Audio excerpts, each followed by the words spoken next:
A boat appeared at 3:33 a.m. every single night. Sarah Blackwood would watch it from the window of the lighthouse. It would always approach but never come ashore. The same boat, the same time. It had been 3 months. She had watched every day for 3 months.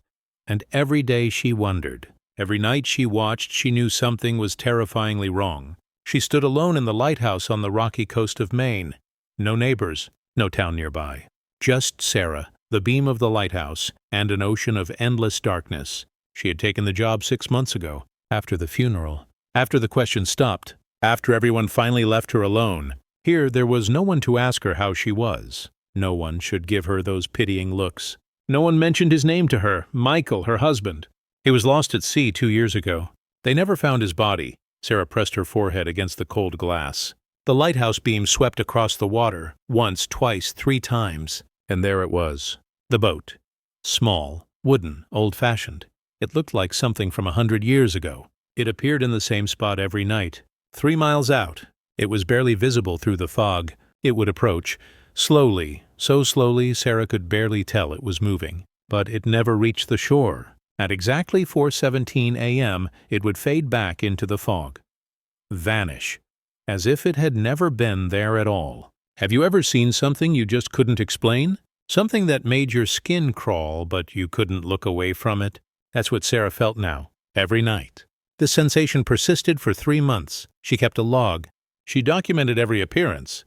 The time, the distance, the weather conditions. It was as if she were conducting a scientific study. But science couldn't explain this. Science couldn't explain why the boat was the spitting image of Michael's boat. That was the boat he was in when he died. Science couldn't explain why, on some nights, she thought she saw someone standing on the deck. The figure resembled her husband closely. The storm hit on the 91st night. Sarah stood in the lighthouse, watching the waves crash against the rocks. The wind howled. Rain battered the glass. The beam of light barely cut through the darkness. 3:33 a.m. She looked out, not expecting to see anything. The storm was too fierce. Visibility was too low. But the boat was there. The boat was closer than it had ever been before. Much closer. It struggled against the waves. It was heading directly towards the shore. Sarah's heart ceased. "No," she whispered. "No, no, no. The boat shouldn't be this close. It couldn't be. The rocks would shatter it into pieces." She grabbed her radio. But who would she call? The Coast Guard was an hour away. And what would she say? She would say that a ghost ship was about to crash on the rocks. Thunder cracked overhead. Lightning split the sky. And in that brief white flash, Sarah saw him. A man. He was standing at the helm of the boat, tall. His dark hair was whipped by the wind. His face turned toward the lighthouse, toward her. The lightning vanished. But the image was burned into Sarah's mind, because the man looked exactly like Michael. Slowly, he pushed himself up, turned over, sat up on the rocks, and looked directly at Sarah. Lightning flashed again. Sarah saw his face. It was Michael, her husband, her dead husband, sitting on the rocks, alive. "Sarah," he said, his voice. The same voice, the one she'd heard in her dreams every night for 2 years. "Help me," Michael whispered. "Please. Maybe you've lost someone you loved. Maybe you've dreamed of them coming back. Maybe you've wished so hard you thought you could will it into reality." Sarah had done all of that for 2 years. But now, looking at Michael sitting on those rocks, she felt something else. Fear. She helped him up the cliff. He was freezing, soaked, weak. His skin was ice cold. Colder than it should be, even in this storm. They didn't speak. Sarah didn't know what to say. Questions filled her mind, but her mouth wouldn't form words.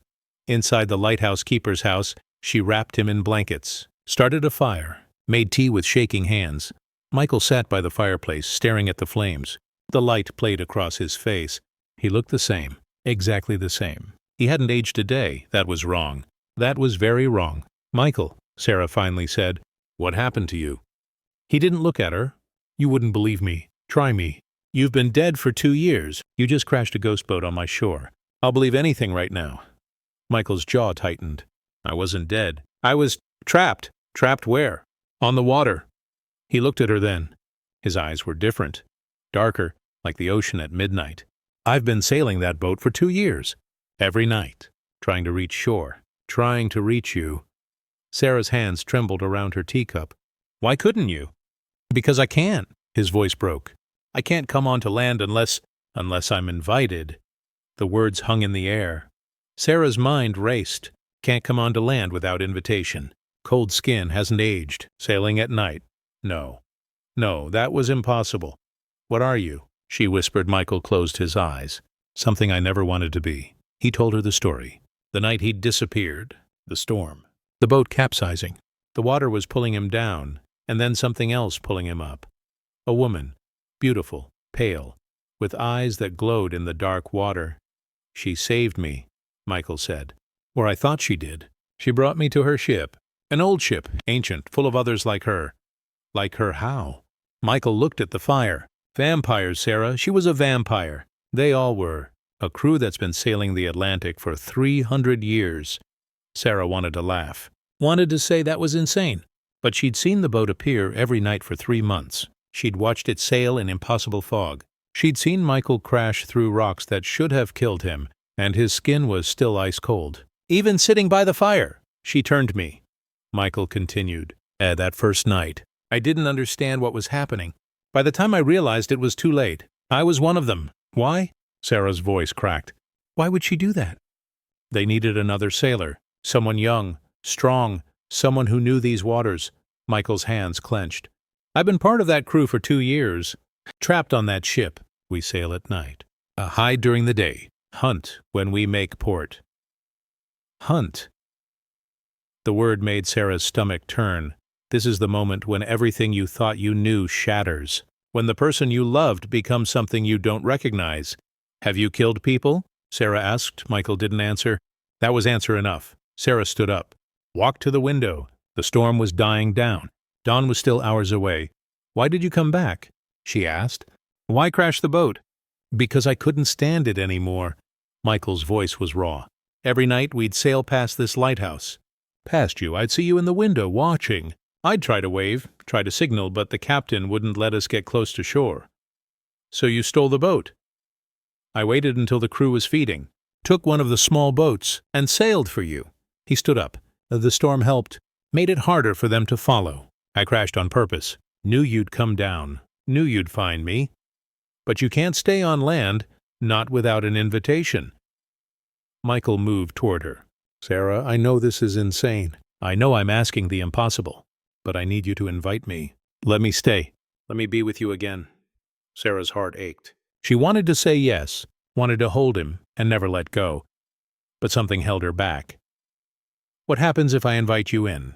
she asked. Michael hesitated. "I can stay, as long as you want me here. And he looked away. "Eventually you'll want what I have, eternal life. No aging, no death. We could be together forever." "You mean you'd turn me into a vampire?" "Only if you wanted—" "No." Sarah's voice was sharp. "No, Michael, that's not what I want." The hurt in his eyes was real, deep. "Then what do you want?" "I want my husband back. The real one. Not this. I'm real. I'm still me. Still the man you married." "Are you?" Sarah turned to face him fully. "Because the man I married would never ask me to become a monster, would never ask me to give up my humanity, my life. I'm asking you to gain eternity. I don't want eternity. I want the life we were supposed to have. Children, growing old together. A normal life. That's gone, Sarah. I can't give you that anymore." Silence stretched between them. The fire crackled. Outside, the waves crashed against the rocks. Sarah felt tears burning her eyes. "Then maybe you should go." Michael's face crumbled. "You're sending me away? What choice do I have? You're asking me to choose between losing you or losing myself. That's not a choice. That's a nightmare. I've been in a nightmare for 2 years." Michael's voice rose. "Do you know what it's like? Hunting people. Drinking blood. Being something evil. The only thing that kept me sane was knowing I'd see you again. That maybe we could still have something. We can't. Not like this. Then invite me in anyway. Let me stay until dawn. Give me one more night with you, please." Sarah's resolve wavered. One night? What harm could one night do? But she knew. Deep down she knew. One night would become 2. Would become a week, a month. And eventually she'd be so lonely, so desperate. She'd agree to anything. Even becoming a vampire. You know that feeling when you're standing on the edge of something? When one step forward changes everything and there's no going back. I can't, Sarah whispered. I'm sorry, Michael. I can't invite you in. Michael stood there, wrapped in blankets, looking at the woman he loved. The woman who was refusing him. The sun will be up in 3 hours, he said quietly. I need to find shelter before then, or I'll die. Really die this time? Sarah's chest tightened. There are caves. Down the shore. You could... I know. I saw them from the boat. Michael moved toward the door. This is goodbye, then. Michael, wait. He turned back. Hope flickered in his dark eyes. Sarah wanted to run to him, wanted to say yes to everything, but she held herself still. I'm sorry, she said again. I'm so sorry this happened to you, but I can't be part of this. I can't become what you are. Michael nodded slowly. I understand. I don't like it, but I understand. He opened the door. Cold air rushed in. The storm had passed. The sky was starting to lighten at the edges. I'll always love you, Michael said. Even if I'm a monster now, that part hasn't changed. I know. Sarah's voice broke. I love you too. That's why I have to let you go. Michael stepped out into the dawn, walked down the path, toward the caves. Sarah watched from the window until he disappeared. Then she collapsed onto the floor and cried. 3 days passed. Sarah didn't see Michael, didn't hear from him, but she knew he was still there, in the caves, hiding from the sun, trapped. She went about her duties mechanically, cleaned the lighthouse lens, checked the fuel, maintained the equipment, all the things a keeper was supposed to do. But at night she stood at the window, looking out at the dark ocean, wondering if he was looking back. On the 4th night, she found a note. It was tucked under a rock near the lighthouse door, written on driftwood with what looked like charcoal. I'm still here. I won't leave unless you tell me to. Sarah's hands shook as she read it. Part of her was relieved. Part of her was terrified, because knowing he was close made everything harder. She wrote back. Left her own note on the same rock. You should go. Find your crew. There's nothing for you here.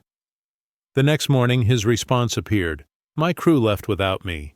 They won't take me back. I broke their rules. You're all I have left. Sarah stared at the words. Michael was alone now, abandoned. Just like her. The irony wasn't lost on her. The dream started on the 5th night. Sarah would fall asleep and immediately find herself on the boat. Michael's boat, sailing through fog so thick she couldn't see the water. Michael stood at the wheel. But he wasn't alone. A woman stood beside him, beautiful, pale as moonlight. Her hair was as black as the ocean at midnight. Her eyes were glowing red. Hello, Sarah, the woman said. Her voice was silk and poison. I've heard so much about you. Sarah wanted to move. Sarah yearned to run, but her feet were frozen to the deck. Who are you? Captain Morgana. The woman smiled, revealing perfect white teeth. Sharp teeth. Michael's maker. And his former mistress. The words hit Sarah like a wave. Don't look so shocked, darling. He was mine for 2 years. Did you think he spent all that time pining for you? Morgana laughed. He was quite content until recently. You're lying, am I? Morgana circled Sarah as if she were a shark. Ask him. Ask him about the ports we visited, the women and we hunted together, the blood we shared. Michael stood silent at the wheel. He made no attempt to defend himself. He refrained from making any claims. Michael? Sarah's voice cracked. It was survival, he said quietly. I did what I had to do. You did more than survive. Morgana touched Michael's shoulder. You thrived. You were magnificent. My favorite in 300 years. Have you ever discovered something about someone you love that changes everything? Something that makes you question if you ever really knew them at all? Why are you showing me this? Sarah asked. Because you need to understand what you're refusing. Morgana moved closer. Michael isn't the man you married anymore. He's evolved. Become something better, stronger, and you're holding him back. I'm setting him free. No, you're torturing him. You are forcing him to choose between his nature and his memories of you. It's cruel. Morgana's red eyes gleamed. Invite him in, Sarah. Let him turn you. Join us. Alternatively, you can ask him to leave and never come back. This limbo you've created serves no one. I can't. Choose. Morgana's voice cracked like thunder. Sarah woke up. She was in her bed. The lighthouse beam swept across the walls. Everything was normal, except it wasn't. That dream felt incredibly real. Too real. She found Michael the next night. She found him waiting by the caves at dusk. He emerged as the sun disappeared below the horizon. He looked thinner, paler. His eyes were darker, hungrier. "You haven't been feeding," Sarah said. "No." "Why not?" Michael leaned against the cave entrance. "Because every time I think about hunting, I see your face, see the disgust in your eyes, and I can't do it. You'll die." "Maybe that's better." Sarah's chest ached. "Don't say that. Why not? What's the point of living if I can't be with you? If I can't even be near you?" Michael's voice was raw. "I'm starving, Sarah. The hunger isn't limited to blood alone. For you, for touch, for warmth, for everything I lost. I had a dream last night," Sarah said, "about Captain Morgana." Michael's face went still. "That wasn't a dream." "What?" "She can enter dreams, manipulate them. It's one of her gifts." Michael pushed himself away from the cave wall. "What did she show you?" You were on the ship, right?" "With her." Sarah swallowed hard. "She said you were content, so you thrived, that you were her favorite. She's trying to turn you against me." "Is she lying?" Michael was quiet for a long moment. "No, she's not lying. The honesty hurt worse than any lie could have. So it's true. You were with her. I was her prisoner, Sarah, her property. Whatever she wanted, I did. Because I had no choice." Michael's hands clenched. "But I never stopped loving you. Never stopped trying to get back to you. And the hunting? The killing? I'm a monster. I told you that. I've done monstrous things." Michael met her eyes. "But I'm trying to be better, for you, if you give me a chance. Are you considering starving yourself? That's not better. That's just slower death. Then what do you want me to do?" Michael's voice rose. "Feed? Become the monster you're afraid of? Or die? Because those are my only options." Sarah didn't have an answer. He was correct in his assessment. There was no good choice here. Sometimes love isn't enough. Sometimes the gap between what you want and what's possible is too wide to cross. "Morgana said I need to choose," Sarah said quietly. "Invite you in or send you away. She's right. This limbo isn't fair to either of us. So choose." "I can't." Sarah's eyes filled with tears. I can't invite you in because I know what happens. Eventually I'll give in, become like you, and I can't do that. I won't. Then send me away. I can't do that either. Because you're my husband. Because I still love you. Because sending you to die feels like killing you myself." Michael stepped closer. The moonlight caught his face. He looked so much like the man she'd married. But his shadow was wrong. Too dark. Too hungry. "There's a third option," he said. "What?" "Let me feed. Allow me to eat just enough to survive. I'll stay in the caves. I promise not to disturb you in any way. I won't request entry into the caves. But I'll be near. And when you need me, I'll be here." "Michael, that's not... It's all I'm asking. Let me exist near you. That's enough. That's all I need." Sarah looked at him. Sarah gazed deeply into his eyes. He was serious. He'd spend eternity living in a cave just to be close to her. It was romantic. And heartbreaking. It was also utterly maddening. "What would you feed on?" she asked. "Animals. Fish. Seals. I will find whatever I can. I won't hurt people. I swear. And if you can't control it, if the hunger gets too strong, then I'll leave. I'll walk into the ocean and never come back." Michael's voice was steady. "But let me try. Please." Sarah knew she was making a mistake. Knew this arrangement couldn't last. But looking at Michael's desperate face, she couldn't say no. "Okay," she whispered. "But you stay in the caves. You don't come to the lighthouse. You don't try to convince me to change my mind. And the moment you hurt someone, I leave." "I know." Michael's relief was visible. "Thank you, Sarah. Thank you." He moved as if to hug her, then stopped. Remembered he couldn't touch her without permission. The space between them felt like an ocean. "I should go," Sarah said. "It's late. Will you?" "Will you come back? To talk sometimes?" "Maybe. I don't know." She walked back to the lighthouse. She felt his eyes on her the whole way. When she reached the door, she looked back. Michael stood at the cave entrance, watching. A ghost, a memory, a monster, her husband. 2 weeks passed. Sarah settled into a strange new routine. During the day, she maintained the lighthouse. At night, she'd see signs of Michael, tracks in the sand, dead seals on the rocks, drained of blood. He had left behind evidence of his hunting activities. It should have horrified her. Instead, she felt relief. He was keeping his promise, surviving without hurting people. But the loneliness was crushing. Sarah had chosen isolation when she took this job. She had wanted to be alone with her grief, but having Michael so close yet untouchable made the isolation worse.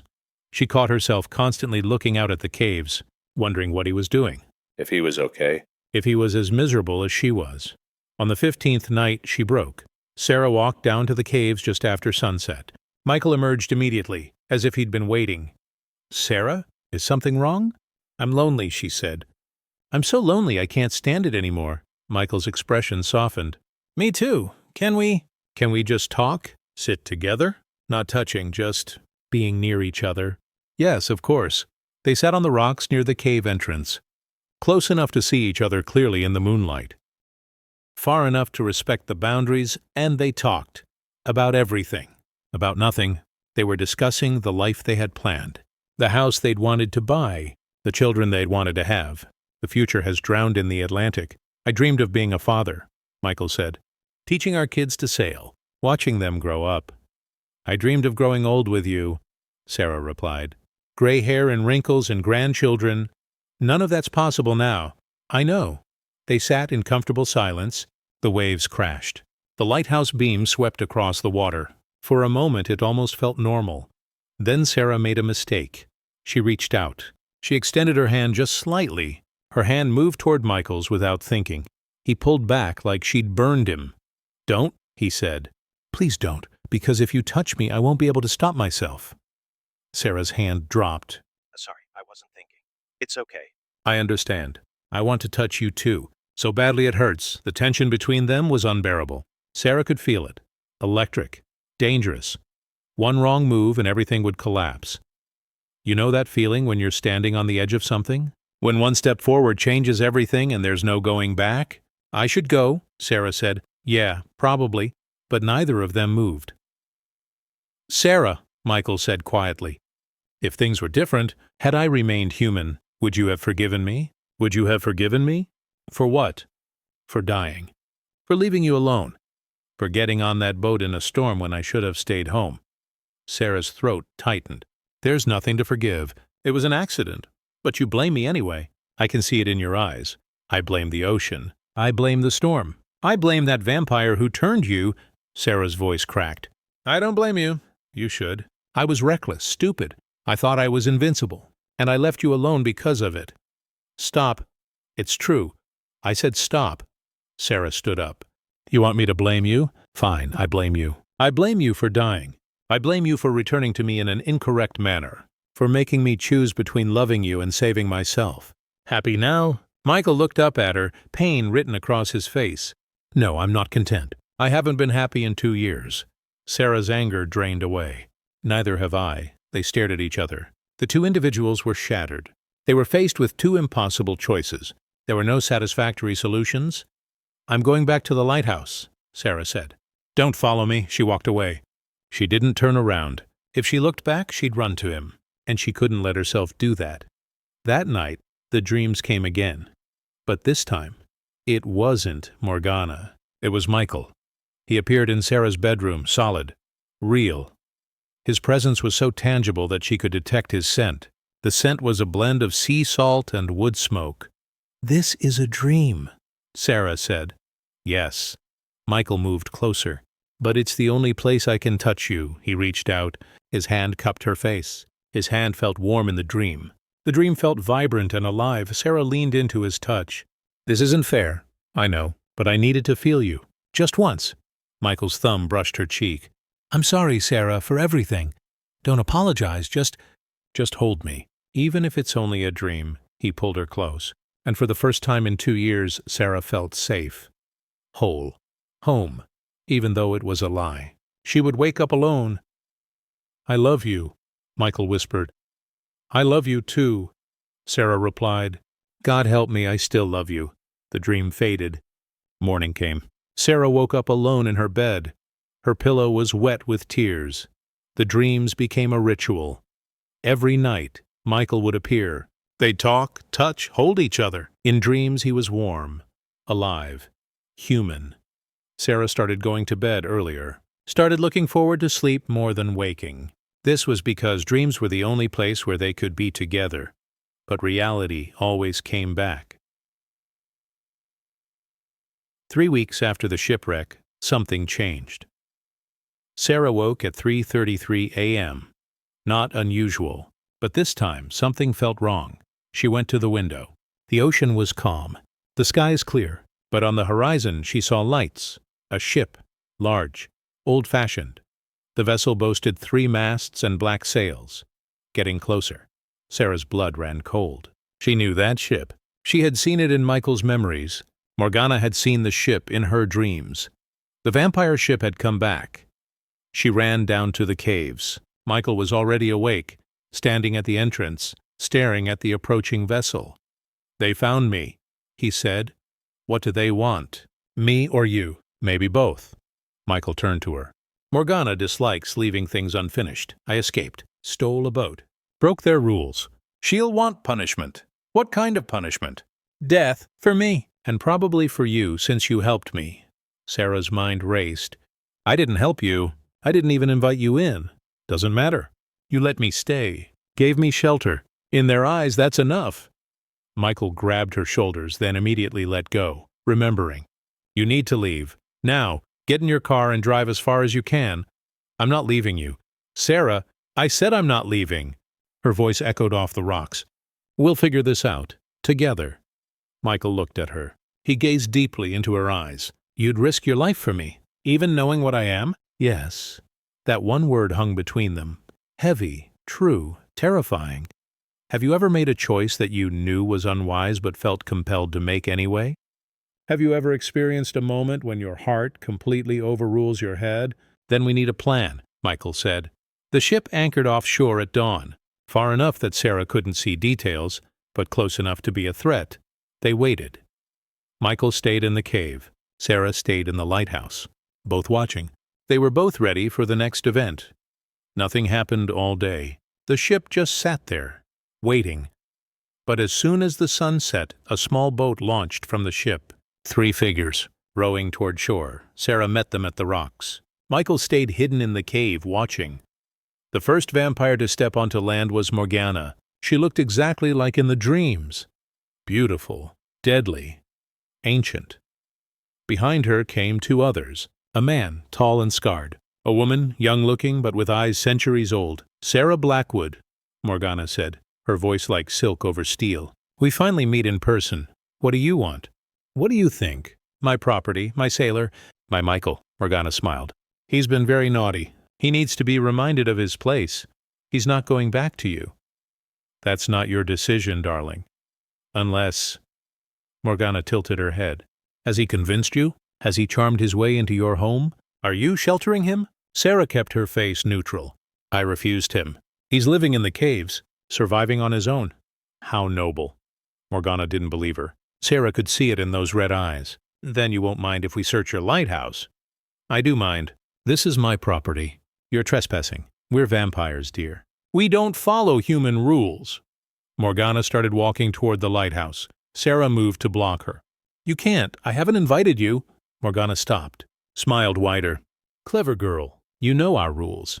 But I don't need to enter your lighthouse. I just need to wait here until Michael shows himself. He will, you know. To protect you. He's stupidly noble like that." Suddenly, Michael emerged from the cave. "Leave her alone, Morgana. This is between us." Morgana turned, delight spreading across her face. "There he is. My favorite runaway." She moved toward him. "Did you miss me, darling?" "Not even a little."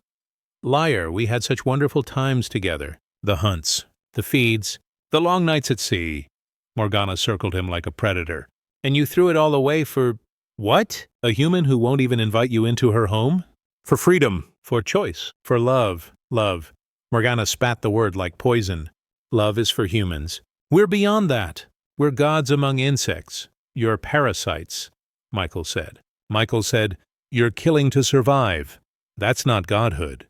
That's disease." Morgana's smile vanished. "Careful, Michael. You're one of us now. That makes you a parasite too." "Maybe. But at least I hate what I am." "You celebrate it." The scarred vampire moved forward. "Captain, let me kill him. He's lost his respect." "No, Victor." Morgana held up a hand. "He's too valuable to waste. We'll bring him back. Retrain him. Break that annoying human conscience he's clinging to."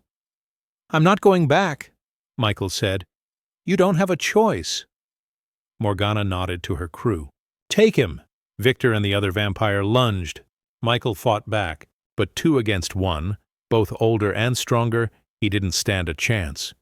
They forced him to his knees. Victor pulled out silver chains. Victor began to bind Michael's wrists. Michael screamed. The silver burned his skin. Smoke rose from the contact points. Sarah couldn't take it anymore. "Stop!" she shouted. "Let him go!" Or what? Morgana turned to her. "What will you do, little human? You have no power here. I have one power. The only one that matters." Sarah's hand shook, but her voice was steady. "I can invite him in. Give him sanctuary. And you can't touch him there." Morgana's eyes narrowed. "You wouldn't. You've been so careful to keep him out." "I would. I would do anything to save him. To keep him from you." Sarah met Michael's eyes. "If that's what he wants." Michael stared at her. Understanding dawned. If she invited him in, he'd be safe from Morgana. But he'd also be inside her home. With her. Alone. For however long this standoff lasted.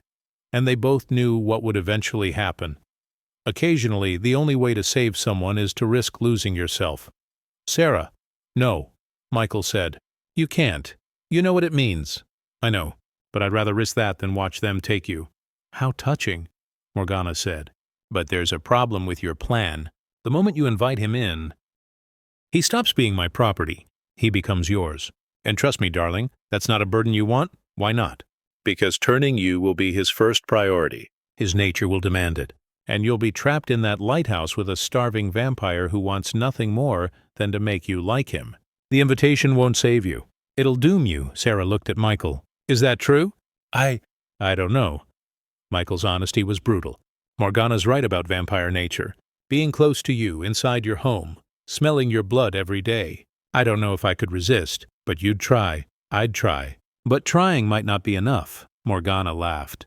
"This is delicious. Morgana wants to save you, but she is terrified that you will betray her. And she's right to be terrified. You're a monster, Michael. It's time you accepted that." "Shut up!" Sarah snapped. Then to Michael. "I trust you. I know you. You are the real you. Not this thing she's trying to turn you into. You don't know what I've become." "Yes, I do. Because even as a vampire, you've been starving yourself rather than hurting people. You've been living in a cave to stay near me. You've been fighting your nature every single day." Sarah's voice cracked. "That's not a monster." "That's a man trying desperately to stay human." Michael's eyes filled with something that looked like tears. But vampires didn't cry. Did they? "Enough," Morgana said. "This is tedious. Victor, could you please escort him to the boat we're leaving?" They started dragging Michael toward the water. He struggled, but the silver chains weakened him. Sarah made her decision. "Michael," she shouted, "I invite you into my home. You are welcome to enter the lighthouse. You have sanctuary there for as long as you need it." Michael gasped. The invitation hit him like a physical force. The silver chains suddenly loosened, not because they broke, but because he was no longer bound to Morgana's crew. The invitation had changed everything. Victor tried to hold on, but Michael broke free. He ran toward the lighthouse. Morgana lunged after him, but she hit an invisible barrier at the doorway. "No!" she screamed. "He's mine." "Not anymore," Sarah said. She stepped inside. Michael followed. The moment he crossed the threshold, he changed. He became more solid, more real. The invitation had worked. Morgana stood outside, fury radiating from her. "This isn't over. You can't stay in there forever. Eventually, you'll have to come out. And when you do, I'll be waiting." "Then wait," Sarah said. "We have time." She closed the door, locked it, turned to find Michael standing in the middle of her living room, looking around like he'd just entered heaven. "I'm inside," he whispered. "After all this time, I'm finally inside." Sarah realized what she'd done. She'd invited a vampire into her home. She had welcomed a vampire into her personal space. She had welcomed a vampire into her life. There was no going back now. The first hour was awkward. Michael stood frozen in the center of the room, afraid to move, afraid to touch anything. He feared the potential consequences of his actions. Sarah made tea, hands shaking. She was making an effort to appear normal. "You can sit," she said. You can move. It's okay, is it?" Michael's voice was strained. "It's because your heartbeat is so loud," Michael said. "Your blood smells so—" He stopped himself. "I should stay by the door, as far from you as possible." "Michael—" "No, Sarah, you don't understand. Inside here, the hunger is worse.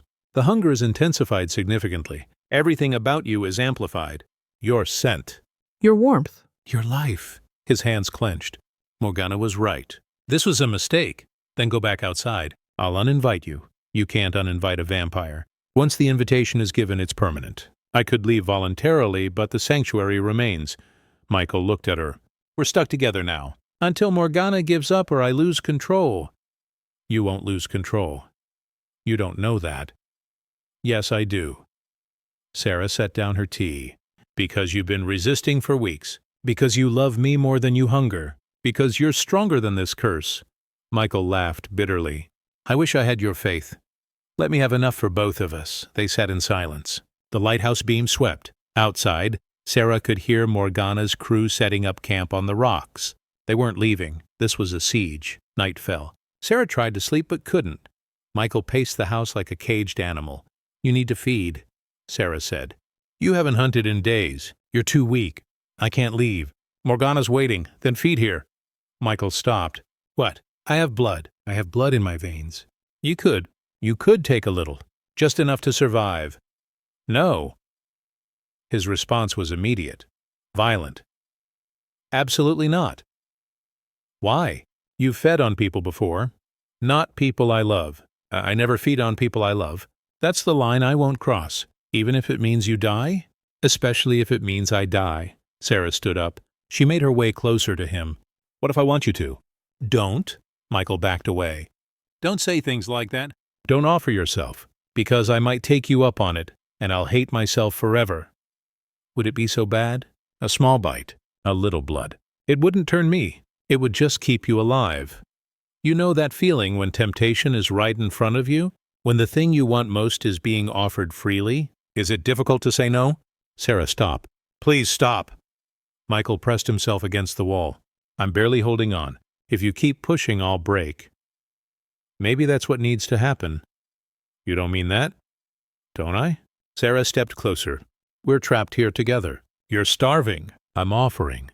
Why are you fighting it? Because once I taste your blood, I won't want to stop. Michael's voice dropped to a whisper. I'll want all of you. I will desire more than just your blood, your life, your soul, your eternity. And I can't do that to you. What if I'm willing to risk it? I'm not. They stared at each other, inches apart. The tension was unbearable. Then Sarah did something crazy. She grabbed a knife from the kitchen. Before Michael could stop her, she cut her palm. Blood welled up. The scent filled the room. Michael's eyes went black. His fangs extended. His entire body went rigid. Take it, Sarah said, holding out her bleeding hand. Before I change my mind, Michael's control shattered. He grabbed her wrist, not gently. His grip was iron, desperate. His eyes were completely black now. No trace of humanity left. Sarah's heart hammered. For the first time since inviting him in, she felt real fear. Michael, she whispered. He didn't respond, just stared at the blood running down her palm, his fangs fully extended. A low growl came from his throat. This was the monster Morgana had created, the predator. This creature was designed to kill in order to survive. Then Michael did something unexpected. He let go, stumbled backward. He collided with the wall. He covered his face with his hands. Get out, he gasped. Lock yourself in the bedroom, now. Michael, now. Sarah ran. She made her way up the spiral stairs. She entered the bedroom, slammed the door, locked it. Downstairs she heard Michael screaming. Not words. She heard pure agony. The sound of someone struggling against their own nature resonated. There was a sense of struggle and defeat. Sarah wrapped her hand in a towel. The bleeding slowed, but the damage was done. The scent of her blood had filled the entire lighthouse. She'd been stupid, reckless. She believed she could exert control over the situation, but you can't control a starving vampire. That was like controlling a hurricane. The screaming stopped. Silence fell. The silence was even more distressing than the screaming. Michael? Sarah called out. Are you okay? No answer. She pressed her ear to the door, heard footsteps on the stairs. Slow, deliberate. Coming closer. The door handle rattled. Sarah. Michael's voice was wrong. Too calm, too controlled. Open the door. Are you in control? I don't know. But I need to see you. Make sure you're safe. I'm safe in here. The door won't stop me if I really want to get in. You know that? He was right. Vampire strength could break through wood easily. So please open it. Let me see you're okay. Sarah's hand shook as she unlocked the door. Opened it slowly. Michael stood on the other side. His eyes were still dark, but the black was fading. Blue is starting to return. His fangs were retracted. He looked exhausted. I didn't feed, he said. I wanted to. God, I wanted to. But I didn't. Relief flooded through Sarah. How? I don't know. I broke the window downstairs. I cut my hand on the broken glass. The physical pain helped, cleared my head through the fog of hunger. He leaned against the door frame. But Sarah, you can't do that again. Ever. I barely held on this time. Next time I won't. There won't be a next time. Yes, there will. I'm starving. And we're trapped in here together. And your blood is the only thing I want. Michael's voice cracked. This was a mistake. The invitation to enter was an error. We both knew it, but we did it anyway. We saved you from Morgana. Did we? Or did we just trade one prison for another? They sat on opposite sides of the bedroom, as far apart as possible. Sarah bandaged her hand properly. Michael stared out the window at the ocean. Tell me about the ship, Sarah said. What was it really like? Michael was quiet for a long time. Do you really want to know? Yes. It was hell. Beautiful, seductive hell. Michael's voice was distant. The ship is called the Crimson Tide. It's been sailing for 300 years. Morgana's the captain. She's the oldest, the strongest. Everyone else is her creation, including you, including me. And she treats her creations like property, like toys. We exist for her entertainment. Michael's jaw tightened. The hunting was organized. Systematic. We'd pull into port, find victims, feed and leave before anyone noticed. Clean, efficient, monstrous. Did you kill people? Yes. The word came out like a confession. Not many. I tried to take just enough to survive. But some were too weak. Some died anyway. And their faces. Michael closed his eyes. I'll remember them forever. That's the vampire curse no one talks about. Perfect memory. Every victim. Every drop of blood leaves a lasting mark. Every scream. It never fades. Sarah's chest ached. I'm sorry. Don't be sorry for me. Be sorry for them. I killed them. They didn't choose this. Michael opened his eyes. Hey, that's why I can't feed on you. Why I'd rather die. Because if I hurt you, I'd have to carry that forever. And I couldn't survive it. Have you ever seen someone you love in that much pain? When their guilt is so heavy it's crushing them? You're not a monster, Sarah said softly. Yes, I am. Indeed, I am a monster who harbors love for you. That's what worsens it. Dawn came. Morgana's crew stayed on the rocks, visible from the lighthouse windows, a constant reminder that they were trapped. Sarah tried to maintain normalcy. Made breakfast. Michael didn't eat. Couldn't eat. Food turned to ash in a vampire's mouth. How long can you go without feeding? Sarah asked. I don't know. Perhaps another week will pass. Then I'll get weak. Lose control. Michael stared at his hands. Vampires don't die from starvation. We just become more monstrous, more feral, until we're nothing but hunger. So we have a week to figure this out. Figure what out? There's no solution. Either I feed and risk hurting you, or I starve and definitely hurt you. We're trapped. What if we could get rid of Morgana? Make her leave? She won't leave. She won't leave without me. I'm her favorite creation, her prize. She'll wait months if she has to. Sarah thought about it. What if I gave myself up? Told her she could have you if she left me alone? No. Michael's response was immediate, violent. Absolutely not. I'd rather burn in the sun than go back to her. But if it's the only way, it's not. There has to be another way. Like what? Michael was quiet. Then, we kill her. Sarah blinked. What? Morgana. We kill her. She's the leader.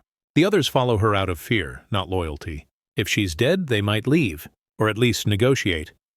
How do we kill a 300-year-old vampire? Sunlight, fire, decapitation, stake through the heart, the usual ways. Michael stood up and started pacing. But it has to be during the day. When she's weakest, when she can't fight back, she'll be on the ship during the day. We can't reach her. No, but we can lure her crew here, into a trap. Michael's eyes lit up with something Sarah hadn't seen in weeks. Hope. Vampires are arrogant. They think humans are helpless. We use that. Make them think you're vulnerable. And when they come close, we kill them. Yes, it was insane. Reckless, probably. Suicidal. But it was also the only plan they had. They spent the day preparing. Sarah, gathered everything that could kill a vampire, wood stakes from the broken furniture, silver from her jewelry. Michael explained that vampires were vulnerable to salt water. It burned them and weakened them. That's why I was trapped on the ship, Michael said. Couldn't jump overboard. The ocean would kill me as surely as the sun. Sarah looked out at the waves crashing against the rocks. We're surrounded by your weakness. Ironic, isn't it? I finally made it to shore and I still can't escape the water. They worked in silence, building their trap. Their desperate, impossible trap. As the sun set, they were as ready as they'd ever be. This is crazy, Sarah said. I know. We're probably going to die. Probably. And if we survive, you're still a vampire. We still can't be together. Not really. Michael looked at her. One problem at a time. They set the trap. Sarah walked out onto the rocks. Alone. Vulnerable. Morgana heard the call. I want to negotiate. Morgana appeared at the ship's railing. Even from a distance her voice carried. Negotiate what, darling? Michael, you can have him, but I want safe passage. I want your word you'll leave me alone? Morgana laughed. And why would I give you that? Because I know where he's weakest. That's when he's most vulnerable. I can deliver him to you. Helpless, if you promise to let me live. Silence. Morgana was considering it. What's the catch? She called out. No catch. I'm tired, scared. I want the affair to be over. And Michael's not worth dying for, the words hurt to say. Despite the fact that they were falsehoods, they still felt painful to utter. Morgana smiled. How delightfully pragmatic. Very well. I'll send Victor to collect him. If your information is accurate, you have my word. I'll leave you alone. A vampire's word meant something. They couldn't lie outright, but they could twist truth into knots. Send him at midnight, Sarah said. Michael will be at his weakest then. I'll have him ready. She walked back to the lighthouse. Behind her, she heard Morgana giving orders to Victor. The trap was set. Midnight came. Victor approached the lighthouse. He proceeded alone, following the instructions given. Arrogant. He was confident that this task would be simple. Sarah met him at the door. He's inside, sleeping. I drugged him with sleeping pills. They don't work on vampires like they do humans, but they slow him down. Victor smiled.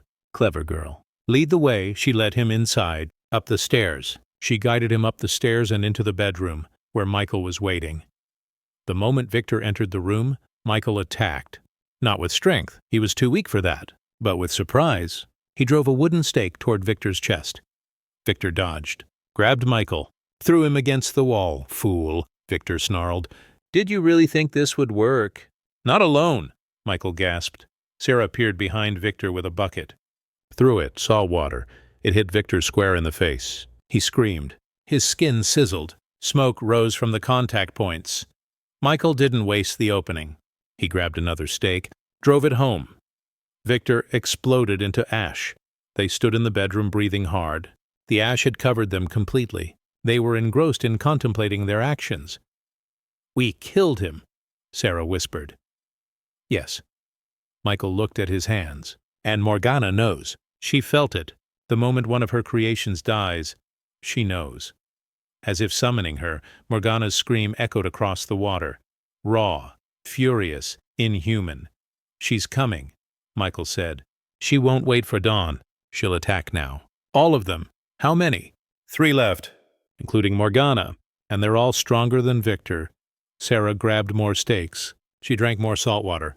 Then we fight. Sarah, no, we started this. We finish it. Michael looked at her. This woman had refused to become a vampire, who'd kept him at arm's length, who was now preparing to fight 3 ancient vampires to save him. I love you, he said. I know. I love you too. That's why we're going to survive this. They took positions downstairs, waiting for the attack they knew was coming. Outside, the ocean roared. The lighthouse beam swept, and on the water, 3 vampires prepared for war. Sometimes love means fighting, not with words or gestures, but with stakes and salt water and desperate courage. Sarah and Michael stood together. Ready. The door exploded inward. 3 vampires poured through the broken door. Morgana came first. Her beauty was gone. Her beauty was replaced by pure rage. Her eyes blazed red, her fangs fully extended. She looked like death itself. Behind her stood 2 others. She was accompanied by a woman who had white hair. She was accompanied by a man who had dead eyes. Both ancient. Both deadly! You killed Victor, Morgana hissed. You killed my child. He was coming to take me, Michael said. We defended ourselves. Defended? Morgana laughed. It sounded like breaking glass. You murdered him, tricked him. And now you'll pay. She lunged. Michael met her halfway. They collided with inhuman force. The impact tore through the furniture. The lighthouse shook. The other two vampires split up. The woman went for Sarah. The man circled, looking for an opening. Sarah threw salt water. The woman dodged. Too fast. Too experienced. Cute trick, the woman said. But we learned from Victor's mistake. She grabbed Sarah by the throat. She lifted Sarah off the ground. Sarah couldn't breathe, couldn't scream. The world started going dark. Then Michael was there. He tore the woman away, threw her across the room. If you touch her again, I'll tear out your heart, he growled. The woman smiled. Try it. The fight became chaos. Michael fought Morgana and the white-haired woman. Sarah faced the dead-eyed man. He was slower, less aggressive. However, he remained lethal. Sarah swung a stake. Missed. He grabbed her wrist. Twisted. Pain exploded up her arm. The stake fell from her hand. You're brave, the man said. But bravery doesn't save you from death. He pulled her close. His fangs descended toward her neck. Sarah headbutted him. Hard. Her vision exploded with stars, but his grip loosened. She grabbed the bucket of salt water. Threw it in his face. He screamed. Stumbled back. Sarah dove for the stake. Drove it through his chest before he could recover. He exploded into ash. 2 down. There were still 2 steps left. Michael was losing. Morgana was too strong. Too fast. Too old. Every move he made, she countered. Every attack, she blocked. And he was weak. Starving. He was battling solely out of desperation. The white-haired woman joined the fight. Now it was 2 against 1. They drove Michael back, toward the window, toward the broken glass, toward the ocean spray that would weaken him further. You were my favorite, Morgana said, circling him. I gave you everything. Power, immortality, purpose, and you threw it away for her. Best decision I ever made, Michael gasped. Then die with it, she lunged. Michael tried to dodge, but the white-haired woman was already there. She grabbed him, held him still. Morgana's hand plunged toward his chest. Morgana's hand made its way toward his heart. Sarah screamed, ran. She threw herself between them. Time slowed. Morgana's hand hit Sarah's chest instead, pierced flesh. Morgana wrapped her hand around her heart. Sarah gasped. Blood poured from the wound. No! Michael's scream shook the lighthouse. Morgana pulled back, stared at her blood-covered hand. Sarah crumples to the floor. At Michael's devastated face, for a moment even she looked shocked. I didn't mean to. Morgana started. Michael exploded. Whatever control he'd been clinging to shattered. The hunger, the rage, the love, the loss, it all erupted at once. He became something else, something feral, something unstoppable. He tore the white-haired woman's head clean off. Before Morgana could react, he lunged at her. He sank his fangs into her neck. His intent was not to feed, but to destroy. To destroy, Morgana fought back. But Michael was beyond pain, beyond reason. He was beyond everything, except for the desire for vengeance. They crashed through the window, fell toward the rocks below, toward the ocean. Sarah tried to call out. Sarah attempted to intervene, but blood filled her mouth. Her vision blurred. She heard the splash, heard Morgana's final scream cut short. Then silence. Sarah lay on the floor, bleeding, dying. The lighthouse beam swept overhead, once, twice, 3 times. She'd lived here for 6 months. She was living alone, consumed by her grief. She found herself surrounded by her haunting memories, and now she was dying here, alone again, except she wasn't alone. Michael appeared in the doorway. Soaked, he was drenched in ash and blood, but alive. He crawled to her. He pulled her into his arms. No, no, no, he whispered. Sarah, stay with me. Please stay with me. Did you kill her? Sarah's voice was barely audible. Yes. Salt water. She dissolved. Michael pressed his hand to Sarah's wound. Trying to stop the bleeding. But it doesn't matter. You're dying. Your condition is worsening, and I feel responsible for it. Not your fault. Sarah coughed. Her lips were slick with blood. My choice. To save you. I don't want to be saved. This is not how I want to be saved. Not without you. They both knew what came next. The wound was too deep, too severe. No ambulance could reach them in time. Sarah had minutes, maybe less. Have you ever held someone as they slipped away? When would you give them anything, everything, to keep them with you? There's one way, Michael said desperately. One way to save you? No. Sarah, I said no. I don't want to become… Please. Tears ran down Michael's face. Actual tears. I can't lose you. I can't let you go like this. Let me turn you. Let me save you. I'll be a monster. You'll be alive. You'll be with me. We'll figure out the rest together. Sarah looked up at him. She gazed up at the man she had once loved. Lost. Found again.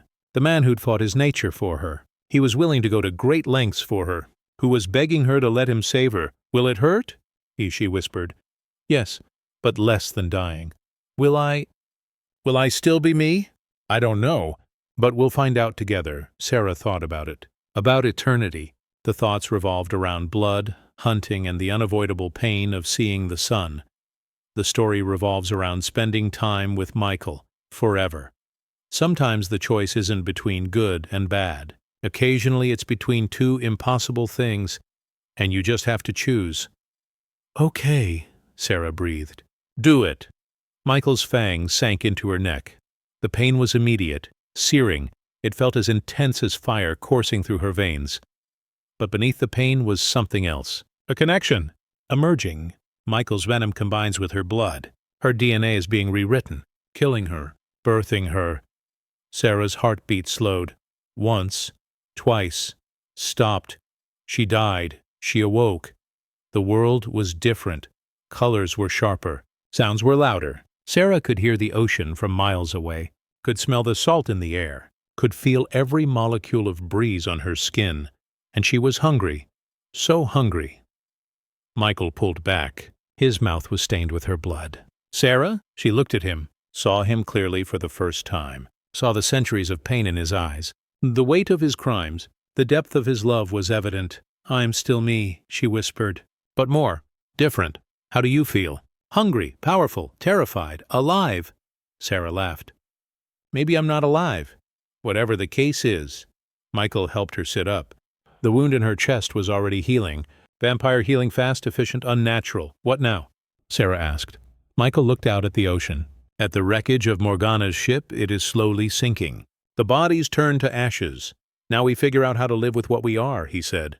Together, 3 months later.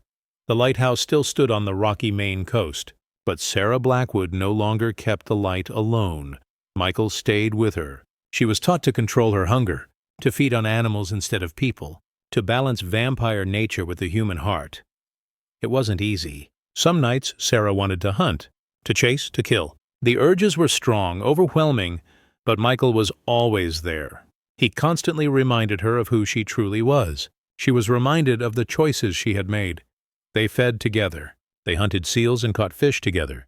They only consumed what they needed to survive. Never killed. I never crossed that line. How long can we do this? Sarah asked one night. How long can we fight our nature? I don't know, Michael admitted. Forever, hopefully. But maybe not. And if we fail? If we hurt someone? Then we walk into the ocean. Together. End it before we become the monsters we fear. It was a dark pact. However, it proved to be a crucial agreement. The lighthouse beam swept across the water. 3:33 a.m. Sarah stood at the window. This was the same window from which she had watched Michael's boat for 3 months. A lifetime ago, Michael joined her, put his arm around her waist. The sensation of his cold skin against hers was palpable. Do you regret it? He asked. Choosing this? Sarah thought about her old life, the loneliness, the grief, the endless empty nights. Then I thought about this life, the hunger, the darkness. There was an eternity ahead. No, she said finally. I don't regret it, but I mourn it. The life we could have had, the normal life. Me too. They stood together. 2 vampires, 2 former humans, 2 people trying desperately to hold on to their humanity in a world that said they shouldn't have any. We'll make our own normal, Sarah said. It won't look like other people's normal, but it'll be ours. Ours, Michael repeated. Outside, the ocean whispered against the rocks. The moon was bouncing in the sky, and somewhere in the darkness other vampires hunted. However, it was not their turn. Not tonight, maybe never. They'd found something rarer than immortality, rarer than power, rarer than anything the vampire world offered. They'd found each other, and they'd found a reason to stay human, even when humanity was the hardest thing to hold on to. The lighthouse beam swept once, twice, 3 times. It was a guiding light amidst the darkness. The promise of safe harbor was unwavering. It was a beacon whose light never faded. Epilogue. The story continues. 5 years later, the lighthouse was abandoned again. Sarah and Michael had moved on. Had to. Vampires couldn't stay in one place too long. People noticed when you never aged. But sometimes late at night, the lighthouse keeper's light still burned. And sometimes, if you listened closely, you could hear 2 voices, laughing, talking, living. The 2 vampires had chosen love over hunger. Humanity triumphed over monstrosity. They chose light over darkness. They weren't perfect. They struggled, failed sometimes, made mistakes, but they never stopped trying. And in the end, maybe that's what being human really means. Not perfection, not purity, just trying, every day. Strive to surpass the expectations set by nature. The ocean kept its secrets. The lighthouse kept its light. And somewhere in the world, Sarah and Michael Blackwood kept their promise. They remained true to their humanity. Together. Forever. Even if forever was a very long time. The end.